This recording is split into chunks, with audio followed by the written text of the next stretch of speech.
अस्सलाम वालेकुम नाज़रीन, एकेडेमिया मैगज़ीन पॉडकास्ट के साथ मैं हूं अली अरशद। नाज़रीन, आज का पॉडकास्ट हम जिस मौजू पे मुनक्किद कर रहे हैं और जिस मौजू पे हम बात करेंगे वो है पाकिस्तान नेवी का किरदार, हमारी हमारी आर्म्ड फोर्सेस का किरदार और ख़ास तौर पे पाकिस्तान नेवी का पाक बहरिया का किरदार। 1965 की जंग हो, 1971 की जंग हो या मार्का हक ऑपरेशन बनियानुल मरसूस हो, पाकिस्तान नेवी की खिदमात और पाकिस्तान नेवी के स्ट्रेटेजिक रोल जो है वो किसी भी तौर से जो है वो फ़रामोश नहीं किया जा सकता और इनकी खिदमात जो हैं वो काबिल कदर और ग्रां कदर ही शुमार की जाती हैं। आज हम इसी वाले से बात करते हैं कि 1971 के जंग में, 1965 की जंग में, ऑपरेशन बनियानुल मरसूस में जो है पाकिस्तान नेवी ने किस तरह से अपने स्ट्रेटेजिक रोल को प्ले किया और कैसे अपनी सलाहियतों का लोहा मनवाया। इस हवाले से हमारे साथ बात करने के लिए आज पॉडकास्ट में मौजूद हैं research associate maritime centre of excellence से मोहतरमा जवेरिया शेख साहिबा। बहुत शुक्रिया मैडम, आपके वक्त का, आपने वक्त दिया और आपसे हम मज़ीद जानते हैं कि इस हवाले से पाकिस्तान नेवी कैसे अपनी किरदार अदा कर रहा है। तो हमें सबसे पहले बताइएगा कि 1971 का मार्का हो, जंग हो, 1965 की जंग है और उसके बाद ऑपरेशन बनियानुल मरसूस है। पाकिस्तान नेवी 1971 में ऑपरेशन दवारका की क्या अहमियत है इस सारी तारीख में? जी, बहुत शुक्रिया अली साहब। पाकिस्तान का और पाकिस्तान नेवी की ये बड़ी एक लंबी स्ट्रगल है, 60 साला स्ट्रगल है 1965 से लेके 2025 तक की। 1965 में ऑपरेशन द्वारका एक बहुत बहुत ज़्यादा अहमियत का हामिल है। ये जो ऑपरेशन है इसमें पाकिस्तान ने उनका एक बहुत इम्पोर्टेंट रडार स्टेशन जो है उसको तबाह किया था इंडिया का, और ये एक पैगाम था पूरी दुनिया के लिए जिसमें पाकिस्तान नेवी ने अपना जो स्ट्रेटेजिक प्रोवेस है, जो स्ट्रेटेजिक विज़डम है, वो पूरी दुनिया के सामने नुमाया किया था। और इसी तरह फिर 65 के बाद 71 में जो है वो पाकिस्तान नेवी का एक शिप, पाकिस्तान नेवी की सबमरीन पीएनएस हंगोर, उसने इंडियन नेवी का आईएनएस कुकरी, उसको पाकिस्तान ने तबाह किया था। और ये पहला एक ऐसा एपिसोड था हिस्ट्री में जिसने आफ्टर वर्ल्ड वॉर 2 के जिसमें एक सबमरीन ने एक वॉरशिप को तबाह किया था। तो ये बहुत ज़्यादा अहमियत का हामिल था। और उसके बाद फिर अगर हम 2025 पे आएँ तो 2025 का जो ये मार्का हक़ है, ये मुकम्मल तौर पे एक जो इंडिया की एक सोची समझी स्क्रिप्टेड ड्रामे के तहत रची गई जंग थी। उसको पाकिस्तान ने बहुत ही स्ट्रैटेजिकली और मोरली एक बहुत अच्छा जवाब दिया तीनों डोमेन्स में, एयर फोर्स, आर्मी और नेवी में। और सिमिलरली नेवी ने एक साइलेंट फोर्स बन के और स्ट्रेटेजिकली बहुत अच्छे मूव्स के साथ इंडिया को मौका ही नहीं दिया कि वो कोई अटैक जो है वो पानियों पे पाकिस्तान के कर सकते हैं। नहीं, बिल्कुल। अच्छा, मैंने ये बताइएगा कि जो है स्ट्रैटेजिकली पाकिस्तान नेवी का जो किरदार है, जो अहमियत है बहरे हिंद में ख़ास तौर पे, वो कितनी अहमियत की हामिल है? द इंडियन ओशन रीजन जो है वो पाकिस्तान के लिए स्ट्रेटेजिकली बहुत इंपॉर्टेंट है। 80% ऑफ ट्रेड दुनिया की जो है वो इंडियन ओशन से जाती है। और पाकिस्तान की अपनी जितनी भी ट्रेड है, गुड्स हैं, उसमें एनर्जी सप्लाईज हैं, वो थ्रू इंडियन ओशन आती है। तो पाकिस्तान के लिए स्ट्रेटेजिकली ये जो सी लाइंस ऑफ कम्युनिकेशन है थ्रू इंडियन ओशन रीजन, ये बहुत इंपॉर्टेंट है। और इनको प्रोटेक्ट करना, इनको सेफगार्ड करना, ये बहुत मेन ऑब्जेक्टिव है पाकिस्तान का इस वक़्त, और स्पेशली पाकिस्तान नेवी का। राइट। अच्छा, दूसरी तरफ इंडिया जो है, इंडियन बहरिया जो है, इंडियन नेवी है, वो अपनी बहुत बड़ी तादाद में अपने आप को मॉडरेट कर रही है। अब इक्विपमेंट में भी वो अपने आप को अपग्रेड कर रहे हैं। तो इतनी बड़ी तादाद को जो है हम फेस करने के लिए, उससे मुकाबला करने के लिए पाकिस्तान बहरिया के पास बहरिया की क्या स्ट्रेटजी है और कैसे अपने आप को ये मॉडरेट करें, जो ये वो इसमें जिद्दत लेके आ रहे हैं? देखिए, पाक बहरिया 1947 1947 जब से कायद-ए-आज़म ने पाक बहरिया की बुनियाद रखी, तो तब भी उनका जो मेन पैगाम था वो यही था कि ऑल्दो ये फ़ोर्स छोटी है, लेकिन इसकी जो है वो ज़िम्मेदारी बहुत बड़ी है।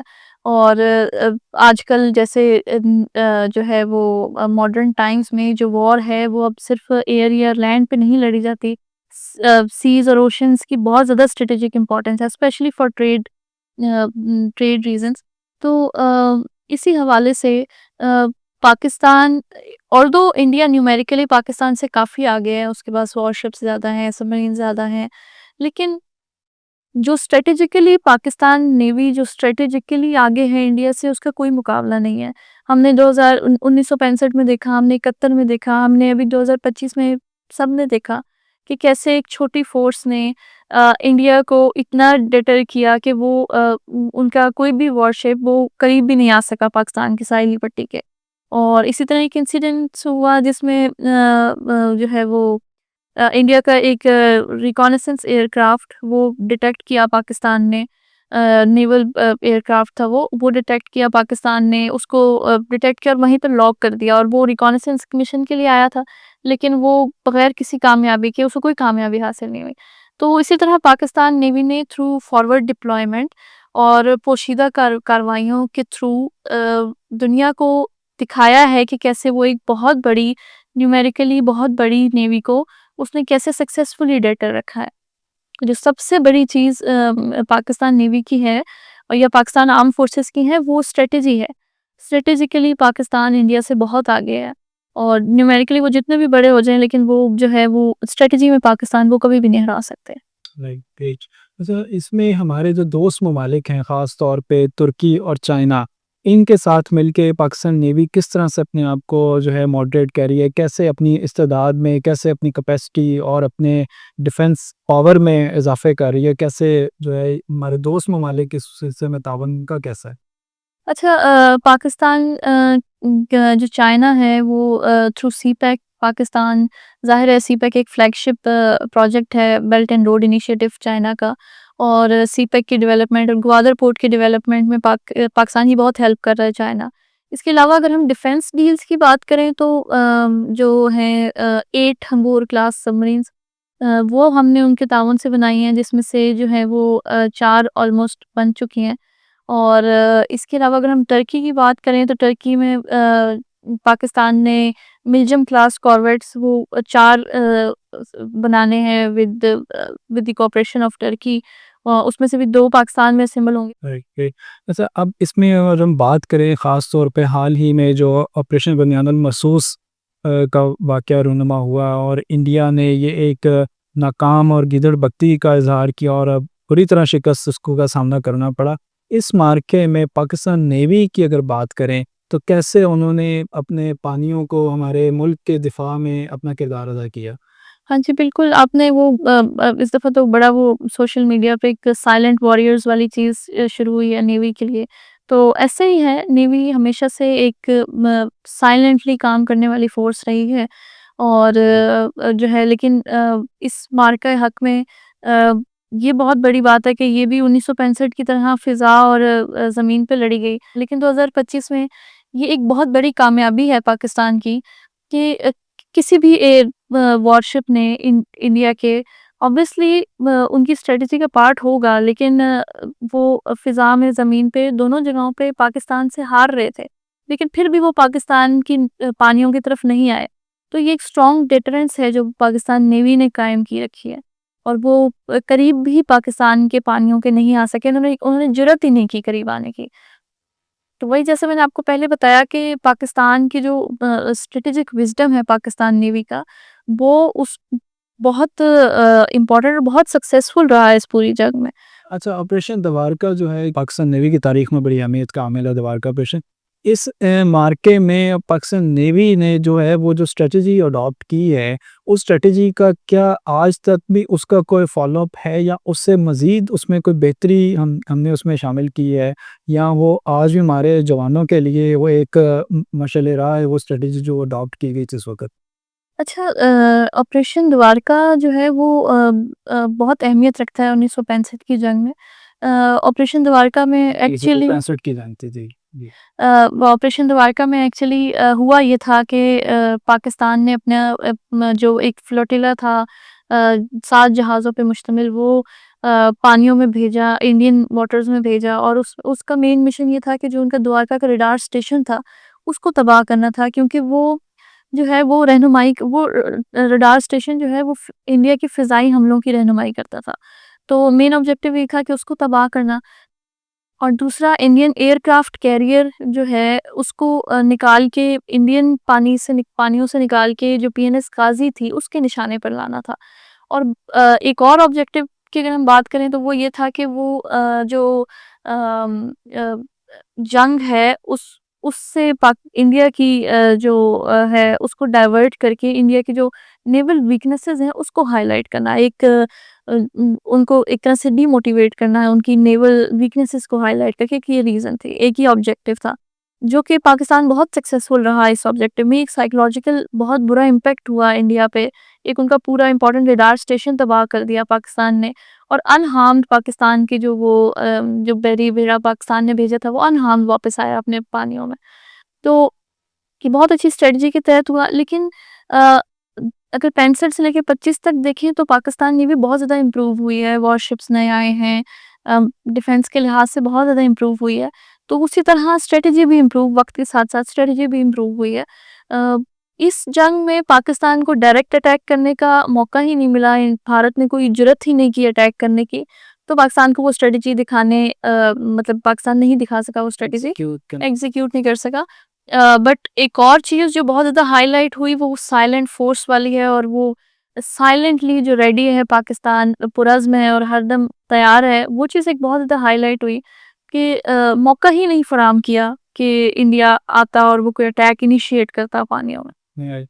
अच्छा मैडम, जो है इलाकाई नज़्म व नस्क में, डिसिप्लिन में और ख़ासकर बहरे हिंद में जो डिसिप्लिन मेंटेन करने के वाले से और अमन बरकरार रखने के वाले से पाकिस्तान नेवी कैसे अपना रोल प्ले कर रही है? क्या खिदमात हैं जो वो आप डिसिप्लिन मेंटेन करने के हवाले से डे टू डे आप कह लें या वैसे आम मशकों के दौरान है, वो कैसे अपना किरदार अदा करें?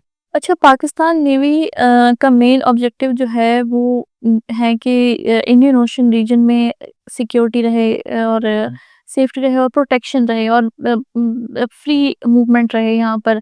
और इस हवाले से पाकिस्तान टाइम टू टाइम बहुत सारी इनिशिएटिव लेता रहा है, जैसे अभी रीजनल मैरीटाइम सिक्योरिटी पेट्रोल है, वो पाकिस्तान का अपना इनिशिएटिव है। इसके अलावा Pakistan combined maritime task forces जो है 151 150, इनमें बहुत इंपॉर्टेंट रोल प्ले करता है, कमांड कर चुका है दोनों की काफ़ी दफ़ा। तो इस तरह से, और फिर जो यूनिलैटरल और मल्टीलैटरल एक्सरसाइज़ेज़ हैं, जिसमें से एक अमन बहुत इंपॉर्टेंट एक्सरसाइज़ है, इसके through Pakistan time to time ये चीज़ हाइलाइट करता है कि पाकिस्तान का मेन ऑब्जेक्टिव जो है वो सिक्योरिटी है, और सिक्योरिटी कलेक्टिव सिक्योरिटी है towards all type of threats, न उसमें ट्रेडिशनल हो गई, नॉन ट्रेडिशनल हो गई, सारे। तो वही जो डिसिप्लिन कायम करने के लिए पाकिस्तान और सिक्योरिटी बरकरार रखने के लिए इंडियन ओशन की बहुत सारे इनिशिएटिव्स हैं, जैसे मैंने आपको गिनवाई, ये सारे इनिशिएटिव्स हैं। इसके अलावा भी और बहुत कुछ है जो पाकिस्तान नेवी कर रही है। अपनी इंटरनल कैपेसिटी बिल्डिंग जैसे होती है इस्तेदाद कार, चाहे वो स्ट्रेटेजिकली है या ऑफिशियल वर्क की शक्ल में, कैसे पाकिस्तान ने भी उसको अब इम्प्रूव कर रहा है वक्त के साथ साथ, और किस किस सतह तक हम उसको इम्प्रूव कर चुके हैं? देखिए, हमारी जो जंगें हैं आजकल वो कन्वेंशनल और ट्रेडिशनल जंगें नहीं रहीं। वक़्त के साथ-साथ बहुत चीज़ें जो हैं वो आगे चली गई हैं। अब साइबर डोमेन में जंग होती है। 2025 का में भी आपने देखा कि एक तो हवा, ज़मीन और पानियों पे जंग थी, दूसरी एक साइबर डोमेन में भी जंग थी। और इसके अलावा प्रोपेगेंडा वॉरफेयर है, हाइब्रिड वॉरफेयर है, तो हमें जो है वो अपने जो हमारे सोल्जर्स हैं, जो ऑफिसर्स हैं, उनको हमेशा तैयार रखना पड़ता है चेंजिंग सिनेरियोज़ के लिए भी। तो पाकिस्तान नेवी बिल्कुल, पाकिस्तान नेवी वक़्त के साथ-साथ अपनी ट्रेनिंग, डिसिप्लिन हर चीज़ इम्प्रूव कर रही है, स्ट्रेटजीज़ इम्प्रूव कर रही है, जो नई वॉरफेयर है उसके साथ उसका मुकाबला करने के लिए। नहीं, नहीं। अच्छा मैम, लास्ट पे हमारा जो एक सवाल होता है वो सबसे होता है कि if you want to give any message for our viewers on a defence day, जो यौम दिफा है पाकिस्तान की तारीख़ का, हमारे गाज़ियों का, हमारे शहदा का, हमारे जवानों का जो दिन है, उस हवाले से आपको पैगाम देना चाहें? देखिए, मैं तो हमेशा एक ही पैगाम देती हूँ कि अगर हम जितने भी हमारे में डिफरेंसेस रहेंगे और हम एक-दूसरे से दूर रहेंगे और यूनिटी नहीं रहेगी, तो फिर दुश्मन को मौका मिलेगा अपनी कार्रवाइयाँ करने का। यूनिटी एक सबसे इम्पोर्टेंट चीज़ है। कायद-ए-आज़म मोहम्मद अली जिन्ना ने भी इसी चीज़ पे एम्फसाइज़ किया है कि यूनिटी के साथ रहेंगे, सिविल मिलिट्री रिलेशंस अच्छे रहेंगे, तो हम हर तरह का, हर दुश्मन का मुकाबला बहुत अच्छे तरीके से कर सकते हैं। राइट, बिल्कुल। जी, व्यूअर्स, इस तरह कायद ने का भी फरमान है कि ईमान, इत्तेहाद और तंज़ीम, इन 3 अहम नुकात को मद्देनज़र रख के और इनको अपनी ज़िंदगी में शामिल करके हम दुनिया में बहुत सी कामयाबियाँ समेट सकते हैं।